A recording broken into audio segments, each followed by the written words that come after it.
More we can cross now to Bangkok to speak with Philip Sherwell, Asia correspondent for the Sunday Times. Hello, Philip. The military doubling down on their claims of election fraud with additional charges now on Aung San Suu Kyi. Tell us more about that. Yes, well, Aung San Suu Kyi was detained in those pre-dawn raids when the military staged the coup more than 2 weeks ago now. Under the pretext, they've always claimed that it was electoral fraud when the NLD, her party, won a landslide victory in November. Now, she was initially charged with illicitly holding possession of walkie-talkies. This was very much felt to be a holding charge. She's now got a second series of charges, which are to do with allegations of breaking the National Disaster Act. That probably relates to the fact that she was campaigning in November during a pandemic. But all this is building up to the military possibly bringing much more serious charges. When the military leader, Min Aung Hlaing, addressed the ruling council yesterday, he raised issues about alleged foreign interference in these elections. Now, this is indicating that the military is going to claim that Aung San Suu Kyi was getting foreign backing to swindle the Burmese voters. And if she's charged with those sorts of offences, it could be much more serious. It also fits into this agenda of the military to say, we're not a junta, this was not a coup, we are merely enforcing the Burmese constitution. It was the NLD and her party that's in breach of the constitution for trying to maintain power after election fraud was continued. So it's all part of this overall picture of the military digging in and trying to justify their seizure of control. They've said that they're going to hold elections. They haven't said when. They've said they'll hand over power. But obviously, this is all sort of indicating that the NLD under Aung San Suu Kyi will not be running in whichever elections the military decides to hold in future.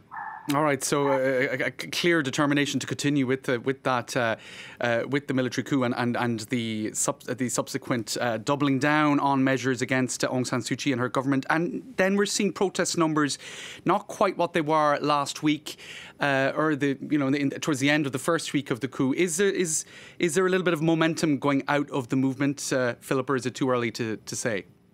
I think the movement is somewhat refocusing. There were always two elements to this movement, to the opposition to this military seizure of power.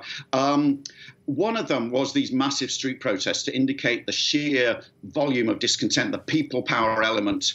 And those really sort of crescendoed over the last weekend and last Friday, which was a public holiday. People were free to take to the streets. But there's a second element, and that is the civil disobedience movement. That is encouraging and backing civil servants and government employees and employees in key departments who are striking, saying we won't work for this military government. Now, that's actually kind of maybe more important to the opposition. They really want to try and cripple the functionings of this military government.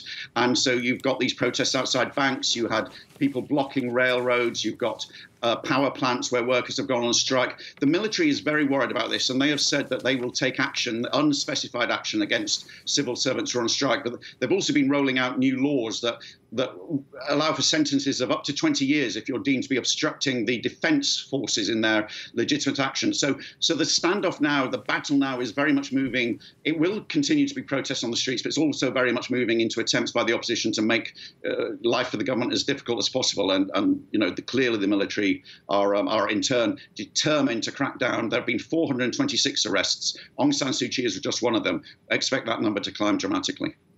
OK, Philip Sherwell, thank you for that.